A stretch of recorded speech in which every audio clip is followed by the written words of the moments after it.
ናታንና ጽዮን ቢኒ ሰርግን ለማሰረዝ ቢሞክሩ እንኳን አልተሳካላቸው። ምክንያቱም ኤፍራታ ሰርጉ አልተቋረጠም ብላለች። እኔ ከያፌት ጋር እኖራለሁ እያለች ነው። እንግዲህ ናታንም ተስፋ ቆርጦት ቀለበት ይዞ ለኤፍራታ ሊያደርግለት ነበረ። ቢሆንም ግን ያፌት ብልጥ ነውና ቀደም ብለው አስፈርማት ማለት ነው። እሷን ግን ቤተሰቦች ስመጡ ነው ይሄንን ጋብቻ ፈርሙ ብላ ነበረ። ግን ደግሞ አይና የተከበራችሁ ቤተሰቦች እንዴት ናችሁልኝ? ደህና ናችሁ ወይ? ሰላማችሁ ይብዛልኝ። ለዚህ ቻናል አዲስ የሆናችሁ በቅንነት ሰብስክራይብ እያረጋችሁ አበረታቱኝ። የሐረግ ድራማ ክፍል 73 ተለቋል። ገብታችሁ እዩት ማለት ነው። የዛሬ ግን ያናድዳል። ጽዮን፣ ቤዛ፣ ናታን፣ ቢኒ ያዘጋጁት ዘዴ ነበረ። ያፌትና ኤፍራታ እንዳይጋቡ ለማስቆም ነበረ። የሚያስተኛ መድኃኒት ውሃ ውስጥ ጨምሮ ወስዶት ሄዶት ነበረ። ይሄን ያመጣ ሀሳብ ቤዛ ነበረች።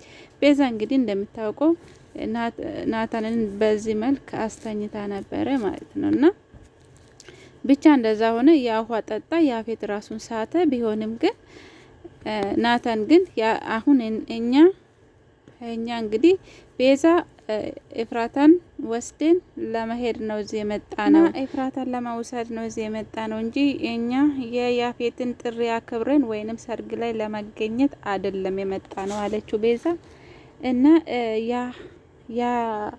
የያፌት ዘመድ በጣም ተናደደ። ያ ውሃ ውስጥ አይደለም መድኃኒት የጨመራችሁት፣ እሱ ደግሞ እኔ እንድሰጥ አደረጋችሁት ብሎ ተናደደ። ናታንን ልመታው ሞከረ እና ኤፍራት ቤዛ ማን ነው ናታን ደግሞ ቀለበት ይዞ ነበረ ከቤቱም ይሄ ነገር ይሳካልኛል ብሎ ቀለበት ይዞ እንግዲህ ያፌት በደገሰ ሰርግ እኔ ቀለበት አደርግለታለሁ፣ ኤፍራታን የራሴን የግልን ሚስቴን አደርጋታለሁ ብሎ ከቤት አቅዶ ሙሽራ መስሎ ነው ነበረ ሄደው።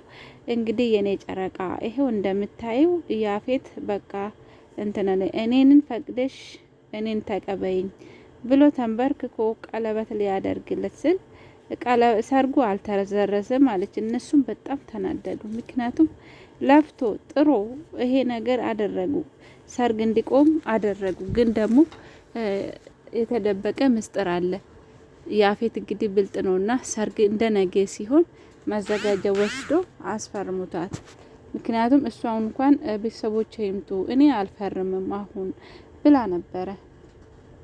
ቤተሰቦቼ በተሰበሰቡበት ቦታ ነው እንትምለው አሁን ፈርቴ ነው አይደለም የሰርግ ቀን እምቢ ትላለች ወይ አትፈርምም ወይ ደግሞ ሰርጉን ሊያስቆሙ ይችላሉ ብለ አይደለም ፈራው ብትል እንደገና ላፕቶፑን አምጥቶ መጀመሪያ ናታንን አሳያት፣ ሁለተኛ ላይ ደግሞ ቢኒን አሳያት እና የኔ ዘመድ እኮ ቅርብ ነው አንድ ላይ ናቸውና እሱ የሚፈልገው የኔ የስልክ ጥሪ ብቻ ነው ግደል የሚባለው። ስለዚህ ሁሉም ነገር እኔ እጅ ነው ያለው። ከፈለክ አሁን ራሱ ናታንም ሆነ ሌላ ሰው መግደል ወይንም ማሳሰር እችላለሁ። ስለዚህ ውሳኔሽ ያንቺ ነው ያላት።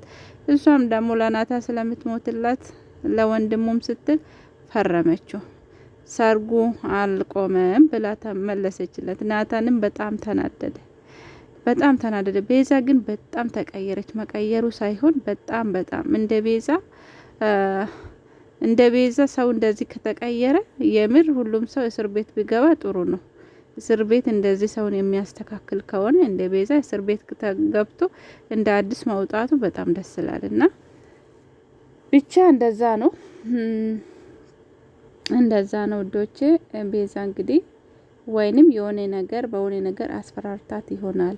አሁንም ቢሆን ዝም ብለ በቃ አትደምድም አትፍረድ ብላ ለናታን መለሰችለት። ናታን እንግዲህ ወዳ ፈቅዳ ነው እንጂ በምንም አላስፈራራትም። ይሄኛ እኮ ሰርግ ማስቆም እንትን ብለናል። አስቀድሞ ደግሞ እንዳስፈረማት ሳሙ። ሁሉም ሰው ሲሰሙ በጣም ተናደዱ።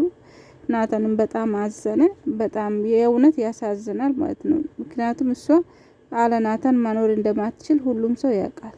ገንም በጣም ተናደደች እና ብቻ ለሴቶች ስትል ነው ለማዳን ወይንም ያፌትን ለማግባት ወስና ይሆናል ብላ ዳጊ ለገኒ ተመለሰለት ማለት ነው። ገኒም ደግሞ መጀመሪያ ሰው ራሱን መስዋዕት አድርጎ እንዴ ሌላ ሰውን ያድናል እያለችው፣ ግን ኤፍራታ እንደዛ ነው በተፈጥሮ ኤፍራታ እንደዛ ማድረግ ስለምትወድ ነው። እና ሰዎች ለሰዎች ነው መጀመሪያ የምትኖረው።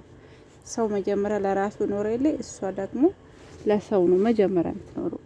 ሌላ ደግሞ ጽዮን እንግዲህ ራሷን ስታ ነበረ። ከዛ ስመለሱ ያው ቤዛና ናታን ሲጨቃጨቁ ነበረ። እሷ ራሷን ሳተች። እንደገና ከሉሊት ጋርም እየተጨቃጨቁ ነበረ። ራሷን ስታ ስትነቃ ግን የኤፍራታ ክፍል እተኛለሁ ብዙ ትዝታዎች አሉኝ እዛ አለችው። ብዙ ነገሮችን አስታወሰችው። የሚገርም ነገር አሁን ጽዮን ወደ ራሷ ተመልሳለች። ብዙ ነገሮችን ኤፍራታ ከዚህ በፊትም ታውቃላችሁ ጽዮን እንጭቅላት ያጣች ጊዜ ከቤዛ ጋራ የቤዛ መጥፎ ነገሮች ስትመክራት ወስዳ ነበረ። ምንድነው ቤትና ድርጅት በሷ ምክንያት እንደተወረሰ ነበር የምታስበው። አንድ ቀን ግን ቤዛ በአባትሽ ምክንያት ነው በኤፍራታ አይደለም አለችው ብቻ። እና አንድ ቀን ደግሞ ብዙ ነገር ተናገረች ለኤፍራታ። ኤፍራታም የሚጸጽትሽ ቃል አትናገር ጽዮን ብላ መለሰችለት። ዛሬ ግን ያ ሁሉ አስታወሰች። ያ የኤፍራታ የታገተች ጊዜ ስታመልጥ አብሮ እንደሮጡ ከሮጡ በኋላ ደግሞ ቢኒ ቤት ከሄዱ ገኒ ቤት ከሄዱ በኋላ ኤፍራታ ሁሉም ነገር ስለ ያፌት ስትነግረው የአባቷን ገዳይ እንደሆነ እንደዚህ ለማገት የታገተችው እሱ እንዳገታት ብዙ ወንጀሎች እንደምሰራ ብዙ መጥፎ ሰው እንደሆነ ሁሉም ነገር አስታወሰችና በጣም ይቅርታ ኤፍራታ በጣም ጎድቼሻለሁ፣ ከበፊቱ በላይ አሁን ነው ጉዳዮች፣ በጣም ይቅርታ አረችው። ያው ማስታወስ ጀምራለች። ሌላ ደግሞ ያስታወሰችው ሉሊት እዛ ክፍል ስትገባ እያለቀሰች ነበረ ጽዮን። ያ ክፍል ስትገባ ሉሊትን አስታወሰችው። ያ ቀን መሬት ላይ አንቃ መሬት ላይ እንደጣለቻት በሷ ምክንያት ይሄ ነገር ሁሉ እንደደረሰባት ግን እንዳስታወሰችው ልታንቃት ነበረ።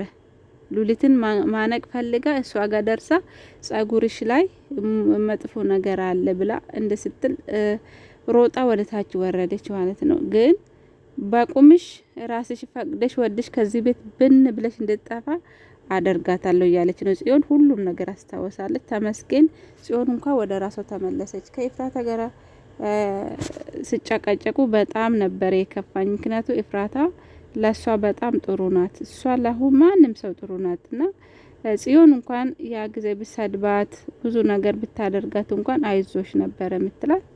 እንደዛ ነው እንግዲህ ያፌትና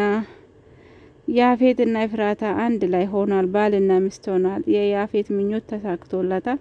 ብቻ አሁንም እኔ እንጃ ማን እንደምደርስላት ይሄ ነገር ውሸት እንደሆነ እንደተቀነባበረ ኤፍራታ